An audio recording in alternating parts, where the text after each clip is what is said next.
All right, Karen, I'm always fascinated by the story of the human, and then we'll get into the business opportunity. Because at the end of the day, people sell brands, and we need to know who you are. So, how did you accidentally fall into franchising? What's your franchise story?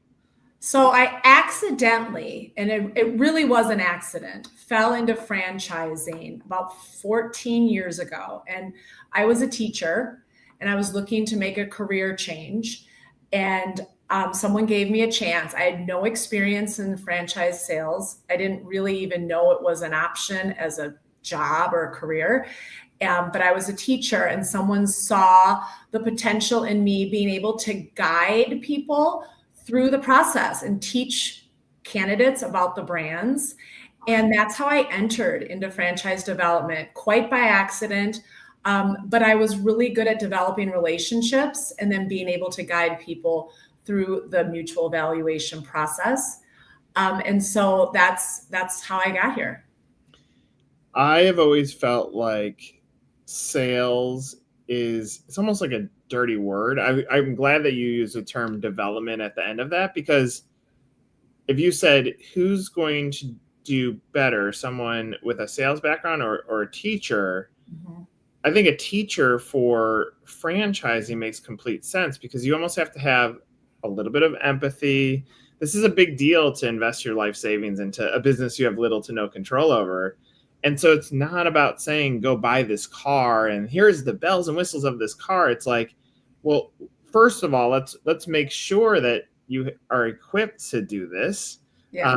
And not just from a capital standpoint, but from a human capital. So as you reflect backwards, even though teaching was the title, were you really just perfecting the way that you can work with humans to help them figure out a pathway to what they want to accomplish? Absolutely. I don't like the word sales either. I don't consider myself a salesperson. I consider myself a guide through the franchise process to see if our brand is a good fit for the candidate or not. If it's not, I don't want them to do it.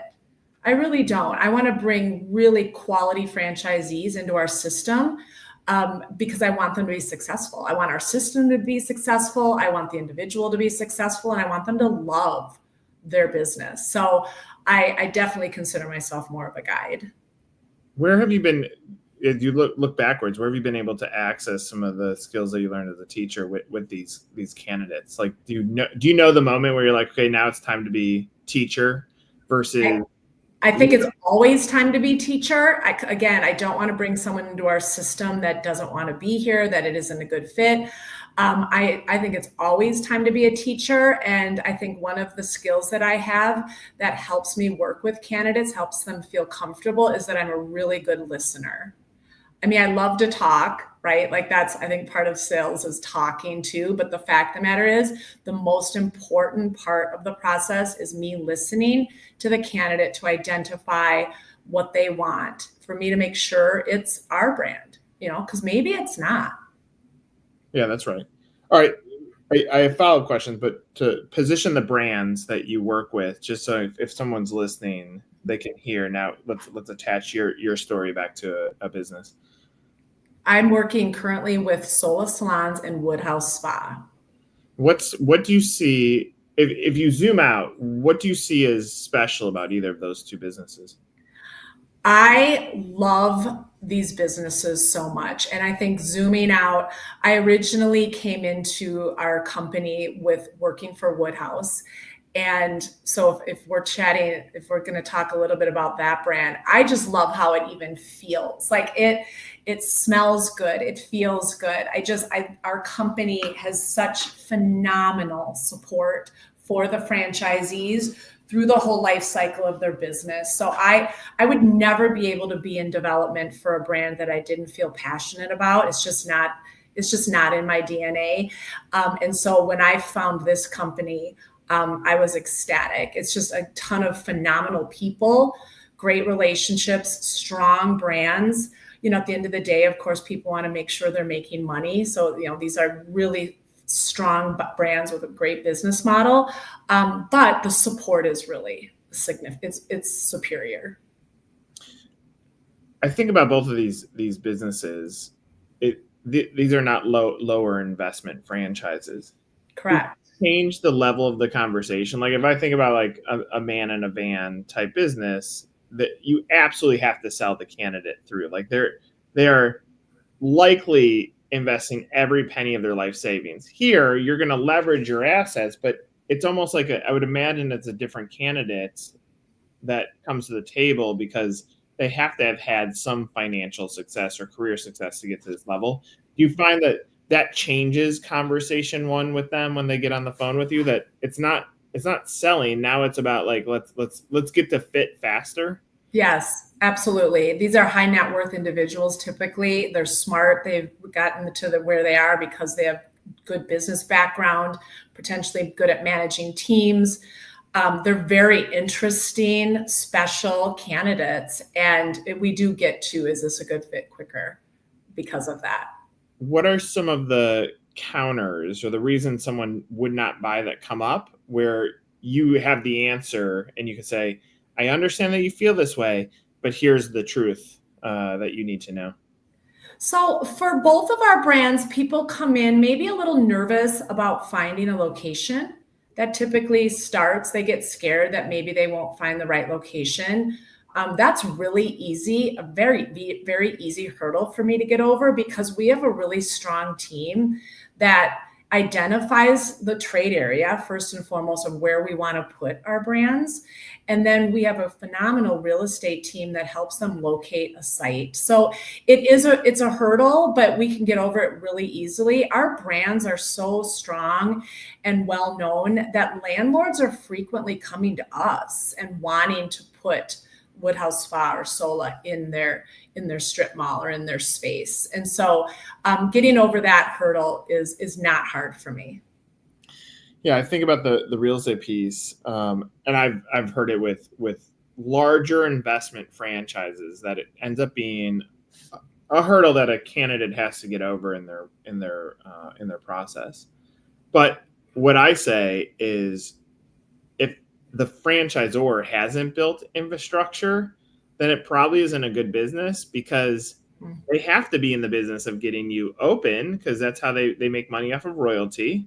Yep. And if they don't help you pick the right location, the royalty is going to be less. So That's right. the franchisor is motivated by getting your unit open and being as successful as possible. And so that creates a layer of support behind the franchisee, that when they say, all right, okay, I guess that makes sense, now it changes the mindset, because that's the next level of it, almost the sales process. Absolutely. Franchises all day long, but that doesn't build enterprise value for the business. Absolutely. The other hurdle is what that I will hear sometimes when candidates are going through the due diligence, is the cost of a build out. And that's a hurdle that's also, it's reasonable. You know, these are beautiful. Woodhouse is a beautiful luxury day spa. It's so gorgeous. And so the build out process, people get nervous about that. And we have another strong team in our real estate design construction, where we've valued engineered the project and been able to lower the cost. And so that's also a hurdle that I can help them get over. Yeah, I love that. Yeah. What makes you proud? Like if you think about things that have happened in your career, what makes you the proudest? Oh gosh, there's so many things I'm proud in just my life too, right? Like I feel like I'm a good listener and I'm good at my job, because I have a life that I feel really proud of, that I can share and I can identify with candidates. But in my career, I'm proud of these brands that I'm with. I'm working with two brands that are number one in their category, and I could not be more proud of that. And that's because of our owners. You know, we have great people supporting our owners, but our owners are the heart of our brands. They work really hard. Like you said, they've invested, a lot of money. They're passionate about their brands and they do really well. So I'm proud to work with them. I get to work with people that are passionate about the brands. Yeah. I mean, that when you believe in what you're selling, Mm-hmm. and I keep on using the word sales, even though Yeah. I didn't want to use it. But when you believe in what you're selling, then it means like those conversations with the candidate are more authentic, which means Yes. if they trust that you are also looking out for their best interest, and they're again, like they're in all cases, they're most likely making a shift in career. As I've talked with your franchisees, many of them didn't come from franchising; they came from executive career backdrop, and so they when they're jumping into it, they almost want the corporate support with a culture that allows them to feel warm inside, which is what you've gone through. That's exactly right. So I think about this candidate journey, and what I like about this conversation is that we're given a sense of not only who you are, but what you're seeing in that process. I've thought a lot about a candidate that may go cold, that has filled out a form, had a conversation with you, nice conversation, and then disappears. And I think about that person. I understand why it happens, and I think it's because fear of franchising business, fear of business ownership, and fear of risk. It's a risk tolerancing. So let's say this candidate has now inquired, they've had the conversation with you, and they're now back to the drawing board. What do you want them to know from your standpoint of what's going on in your mind, why you're still reaching out? What do you want them to know about why they need to reach out again, or why they should reach out again? Well, I want people, I understand that process too of fear. And so my job is to help them work through it. And typically it's introducing them to current owners, because again, we have strong owners in both of our brands and in our system, and our current owners are successful. And so I keep reaching out, not to the point of annoyance. Like I know when it's time to not reach out. Now, we, of course, will keep sending little messages and showing the success that we're having in case it's a better time in their lives and they come back. But if someone is fearful, I listen, I offer some suggestions, but I also just put them in touch with current owners to talk about it, because everyone was in that boat at one time. Yeah, and I can say that when I've talked with franchisees, I say talk about your process, and they said that conversation is what built the most and the highest level of confidence for them. Yeah. Because they're talking to someone who's gone through all of the same emotions and eventually said yes, and now has found success in the business. Exactly. That's right. So as you look forward to this year in the business, what are the goals and the objectives that you want to accomplish? My gosh. I'm excited about this year, specifically with the Woodhouse brand. You know, there's such a strong growth in the wellness and the spa industry. And so it's fun for me as we open more spas. We have 89 locations currently open. The interest continues to grow. And so I'm excited this year. My favorite part of my job is Discovery Day, where I actually get to meet, or Decision Day, where I get to meet the candidate in person. So that's what I look forward to, are the decision days where I get to meet the candidate in person, take them on a tour, and really present our brands, and all of our executives present. And so it's another proud moment, because this is when I get to introduce the candidate that I've been working with and quite frankly become friends with. You know, I've chatted with them for a long time. I know their family, you know, the dog, what they do. And so having them to Denver for our decision day and introducing them to the other phenomenal people that I get to work with is another proud moment. So I look forward to our decision days. For someone who hasn't got to that level and might be watching this, what is the process of getting to decision day, and what does that day look like? So the process to get there is I really do follow the lead of the candidate. The first process is speaking with me. I have some really great presentation calls where I share my screen so they can actually see what our businesses look like inside. I talk with them about our brands and our model and our support, our systems. Of course, they read through our franchise disclosure document. Probably the most important part of the process prior to decision day is validation with owners. So then they get to speak with owners. And then I invite them to decision day in Denver. And it's fun. You know, the first part of the day, they go on a tour. So I'll take them on a tour if they're coming for Woodhouse. I take them to Woodhouse, and they have a spa service, which is phenomenal. If they're coming for Sola, we get to see a beautiful Sola in Denver. And then we have dinner. The dinner is fun. It's a great opportunity where it's casual, just getting to know one another. Of course, we want them to like us. They're going into a 10-year long plus relationship, so they need to really like us, and we're looking for a good fit as well. And so dinner is fun and casual, and then the next day is where we really get down to business and bring them out to our corporate office. It's fun to see where all the miracles are happening in the corporate setting, and so we invite them to the corporate office, and it's really our CEO participates. Ben Jones, our CEO, comes to decision day. Our CFO, Bob Bell. I mean, these are really busy people that are just so excited to also meet the candidates. And so then they have presentations at the end. Our candidates do a brief presentation about themselves, and then we send them on their way. So it's a wonderful, wonderful day, full of knowledge, good questions, and getting to know one another.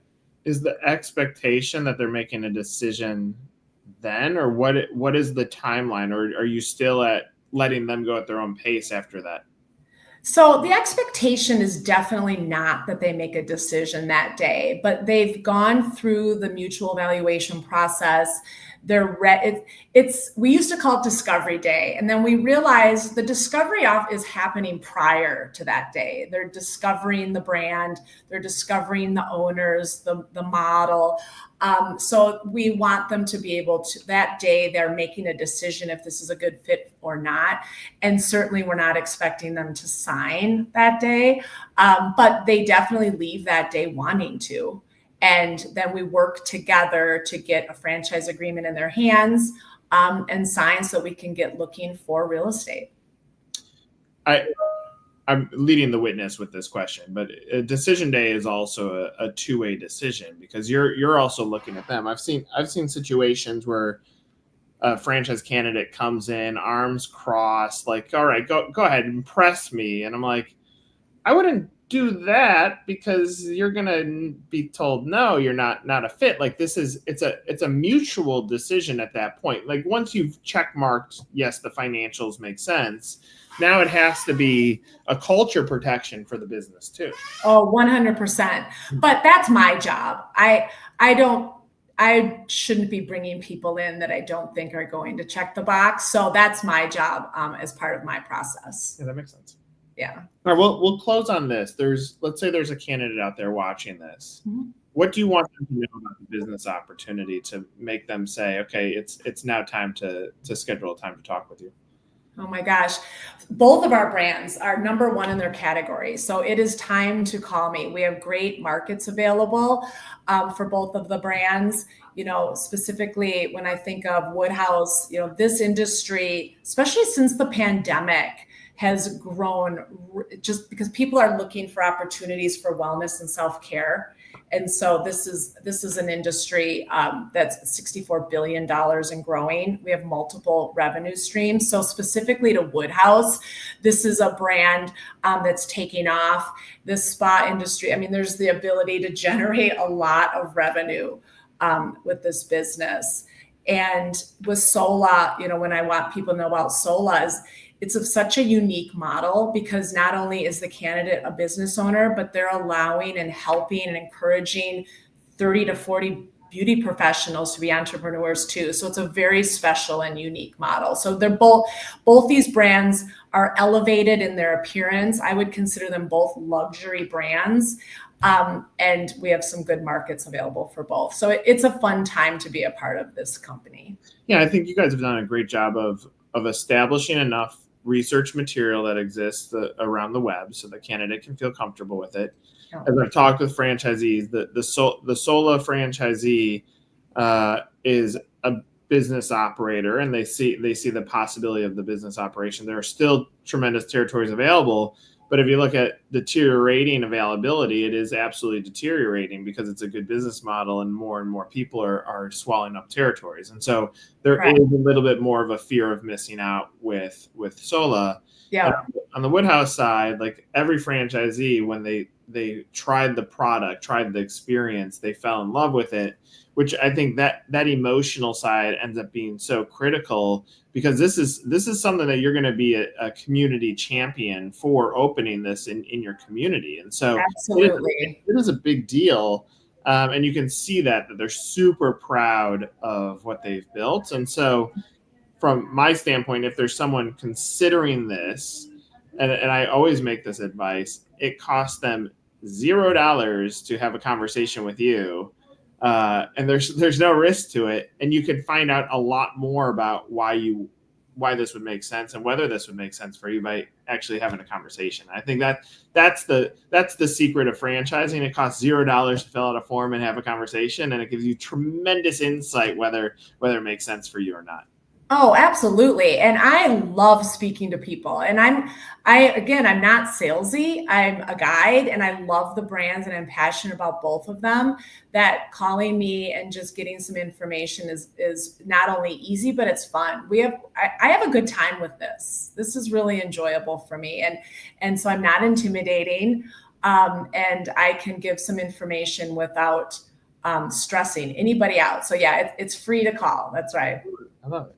Well, Karen, thanks for sharing this, sharing your time with me, because I think this paints a good picture of, again, not only who you are, but what the process is going to be like. And I'm sure this should be helpful to folks that are watching live or watching in the future. And thanks for sharing some of your time with us. Oh, thank you, Nick. Thanks for having me. It's been nice to see you. For Karen, I'm Nick. This was another episode of Meet the Franchise. All right. See ya.